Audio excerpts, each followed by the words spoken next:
So good morning guys.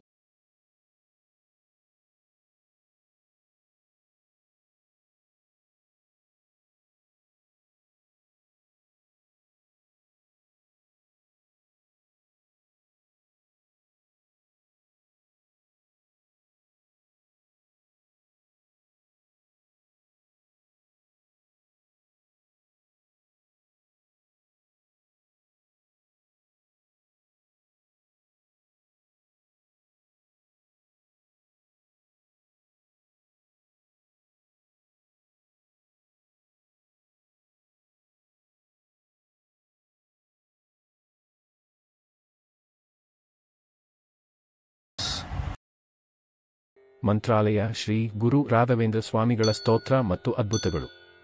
Shri Guru Raghavendra ಸ್ವಾಮಿಗಳ ಜೀವನ ಚರಿತ್ರೆ.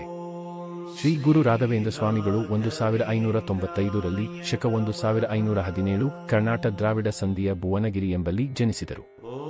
ಅವರ ತಂದೆ ತಿಮ್ಮಣ್ಣ ಭಟ್ಟರು ಮತ್ತು ತಾಯಿ ಗೋಪಿಕಾಂಬೆ. ಬಾಲ್ಯದಲ್ಲೇ ಅವರು ಶ್ರೇಷ್ಠ ವಿದ್ವಾಂಸರಾಗಿದ್ದರು. ವೇದಶಾಸ್ತ್ರಗಳಲ್ಲಿ ಅಪಾರ ಪಾಂಡಿತ್ಯವನ್ನು ಹೊಂದಿದ ವೆಂಕಟನಾಥರು ತಮ್ಮ ವಿದ್ಯಾಭ್ಯಾಸವನ್ನು ಕಾಶಿಯಲ್ಲಿ ಮುಗಿಸಿದರು. ಇವರಿಗೆ ಶ್ರೀ ಸುಂದರ ತೀರ್ಥರು ಮಠದ ಪೀಠಾಧಿಪತ್ಯವನ್ನು ನೀಡಿದರು. ಅವರು ಸನ್ಯಾಸ ಸ್ವೀಕರಿಸಿ ಶ್ರೀ ಗುರು ರಾಘವೇಂದ್ರ ತೀರ್ಥರು ಎಂದು ಪ್ರಸಿದ್ಧರಾದರು.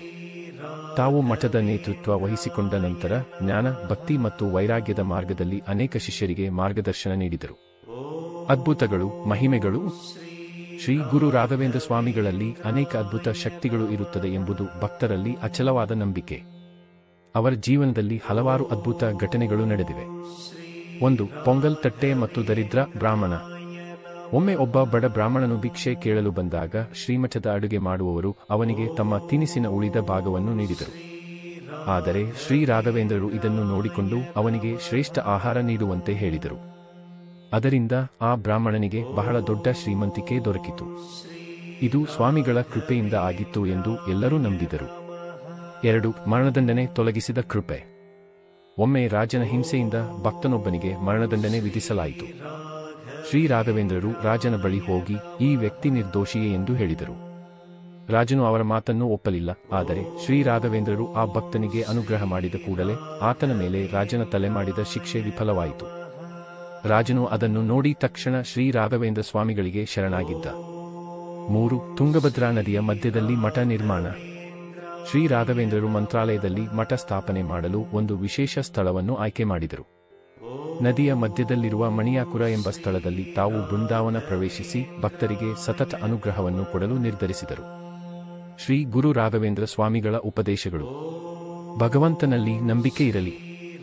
ಸದಾ ಸತ್ಯಮಾರ್ಗದಲ್ಲಿ ನಡೆಯಿರಿ. ಗುರುಭಕ್ತಿ ಮತ್ತು ಸೇವೆಯನ್ನು ಮರೆಯಬೇಡಿ. ಪರೋಪಕಾರವೇ ಪರಮ ಧರ್ಮ.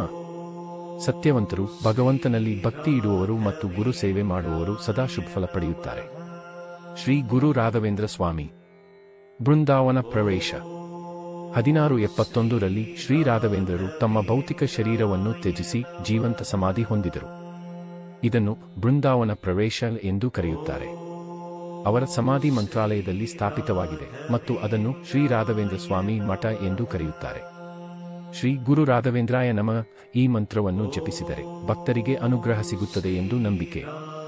ಶ್ರೀ ರಾಘವೇಂದ್ರ ಸ್ವಾಮಿಗೆ ಸಲ್ಲಿಸುವ ಪ್ರಾರ್ಥನೆ. ಶ್ರೀ ರಾಘವೇಂದ್ರಾಯ ನಮಃ. ಪಾಹಿ ಮಾಂ ಶ್ರೀ ಗುರು ರಾಘವೇಂದ್ರ. ದಯಾ ಸಿಂಧೋ ಕೃಪಾ ಸಿಂಧೋ. ವಿಶ್ವೇಶಂ ಗುರು ರಾಘವೇಂದ್ರಂ. ಶ್ರೀ ಗುರು ರಾಘವೇಂದ್ರಾಯ ನಮಃ. ಮಂತ್ರಾಲಯ ಶ್ರೀ ಗುರು ರಾಘವೇಂದ್ರ ಸ್ವಾಮಿ ಕಥೆ. ಶ್ರೀ ಗುರು ರಾಘವೇಂದ್ರ ಸ್ವಾಮಿ ಅವರು 16-17ನೇ ಶತಮಾನದಲ್ಲಿ ಬದುಕಿದ ಮಹಾನ್ ಸಂತರು ಮತ್ತು ತತ್ವಜ್ಞಾನಿಗಳು. ಅವರು ದ್ವೈತ ಸಿದ್ಧಾಂತದ ಮಹತ್ವವನ್ನು ಪ್ರತಿಪಾದಿಸಿ ಅನೇಕ ಅದ್ಭುತಗಳ ಮೂಲಕ ಭಕ್ತರನ್ನು ಕಟಾಕ್ಷಣ ಮಾಡಿದವರು. ಇಂದಿಗೂ ಅನೇಕ ಭಕ್ತರು ಅವರ ಅನುಗ್ರಹಕ್ಕಾಗಿ ಮಂತ್ರಾಲಯಕ್ಕೆ ತೆರಳುತ್ತಾರೆ. ಪೂರ್ವ ಜೀವಿತ ಮತ್ತು ಬಾಲ್ಯ. ಶ್ರೀ ರಾಘವೇಂದ್ರ ಸ್ವಾಮಿಗಳು 1595ರಲ್ಲಿ ತುಂಗಭದ್ರಾ ನದಿಯ ತೀರದ ಭುವನಗಿರಿ, ಪ್ರಸ್ತುತ ತಮಿಳುನಾಡಿನ ಕಾವೇರಿ ಪ್ರದೇಶ ಎಂಬ ಊರಲ್ಲಿ ಜನಿಸಿದರು. ಅವರ ಮೂಲ ಹೆಸರು ವೆಂಕಟನಾಥ. ಅವರು ಪುಣ್ಯಕ್ಷೇತ್ರವಾದ ಕಾಶಿಯಲ್ಲಿ ವಿದ್ಯಾಭ್ಯಾಸ ಮಾಡಿ ವೇದಗಳು ಮತ್ತು ದ್ವೈತ ತತ್ವದಲ್ಲಿ ಪರಿಣತಿ ಗಳಿಸಿದರು. ಸನ್ಯಾಸ ಮತ್ತು ಮಠ ಜೀವನ. ವಿವಾಹದ ನಂತರ ಅವರಿಗೆ ಶ್ರೀ ಸುಂದರ ತೀರ್ಥರು ಮಠಾಧಿಪತ್ಯವನ್ನು ನೀಡಿದರು ಮತ್ತು ಅವರು ಸನ್ಯಾಸ ಸ್ವೀಕರಿಸಿ ಶ್ರೀ ಗುರು ರಾಘವೇಂದ್ರ ತೀರ್ಥರು ಎಂಬ ಹೆಸರನ್ನು ಪಡೆದರು.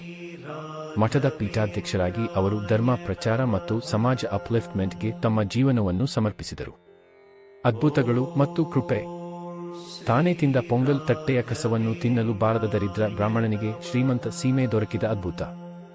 ರಾಜನ ಕೋಪದಿಂದ ಮರಣದಂಡನೆ ವಿಧಿಸಲ್ಪಟ್ಟಾಗ ಭಗವಂತನ ಅನುಗ್ರಹದಿಂದ ಬದುಕಿ ಬಂದದ್ದು. ಕಂದನೆಲಿಯ ಸೌಭಾಗ್ಯದ ಕೃಪೆ, ರಾಜಕೀಯ ಬೆಳವಣಿಗೆ ಮತ್ತು ಅನೇಕ ಭಕ್ತರಿಗೆ ನಿರಂತರ ಅನುಗ್ರಹ. ಜೀವನ ಸಂತೃಪ್ತಿ ಮತ್ತು ಬೃಂದಾವನ ಪ್ರವೇಶ. 1671ರಲ್ಲಿ ಶ್ರೀ ಗುರು ರಾಘವೇಂದ್ರ ಸ್ವಾಮಿಗಳು ಮಂತ್ರಾಲಯದಲ್ಲಿ ಜೀವಂತ ಸಮಾಧಿ ಪಡೆದರು. ಇದನ್ನು ಬೃಂದಾವನ ಪ್ರವೇಶ ಎಂದು ಕರೆಯಲಾಗುತ್ತದೆ. ಇಂದು ಸಹ ಮಂತ್ರಾಲಯಕ್ಕೆ ಲಕ್ಷಾಂತರ ಭಕ್ತರು ಬರುತ್ತಾರೆ ಮತ್ತು ಅವರ ಕೃಪೆಯನ್ನು ಪ್ರಾಪ್ತಗೊಳಿಸುತ್ತಾರೆ. ಆಶಯ ಮತ್ತು ಸಂದೇಶ. ಶ್ರೀ ರಾಘವೇಂದ್ರರು ಭಕ್ತಿಗೆ, ಧರ್ಮ ಪಾಲನೆಗೆ ಹಾಗೂ ಗುರುಸೇವೆಗೆ ಒತ್ತು ನೀಡಿದರು. ಅವರು ಸತ್ಯ ಮತ್ತು ಧರ್ಮವನ್ನು ಅನುಸರಿಸಿ ಪ್ರಪಂಚದಲ್ಲಿ ಶಾಂತಿ ಮತ್ತು ನೆಮ್ಮದಿ ಪಡೆಯಿರಿ ಎಂದು ಉಪದೇಶಿಸಿದರು. ಸತ್ಯವಂತರು, ಭಗವಂತನಲ್ಲಿ ಭಕ್ತಿ ಇಡುವವರು ಮತ್ತು ಗುರು ಸೇವೆ ಮಾಡುವವರು ಸದಾ ಶುಭಫಲ ಪಡೆಯುತ್ತಾರೆ. ಶ್ರೀ ಗುರು ರಾಘವೇಂದ್ರ ಸ್ವಾಮಿ. ಶ್ರೀ ಗುರು ರಾಘವೇಂದ್ರಾಯ ನಮಃ. ಇವತ್ತಿನ ವಿಡಿಯೋ ಎಂಡ್ ಮಾಡ್ತಾ ಇದ್ದೀನಿ. ಅದಕ್ಕಿಂತ ಮುಂಚೆ ಆದಷ್ಟು ಸೌಜನ್ಯ ಕೇಸಿಗೆ ಆದಷ್ಟು ಬೇಗ ನ್ಯಾಯ ಸಿಗಲಿ ಅಂತ ಹೇಳ್ತಾ ಇವತ್ತಿನ ಬ್ಲಾಗ್ ಎಂಡ್ ಮಾಡ್ತೀನಿ. ಎಲ್ಲರೂ ಎಂಜಾಯ್ ಮಾಡಿದ್ರಿ ಅಂತ ಅನ್ಕೊತೀನಿ.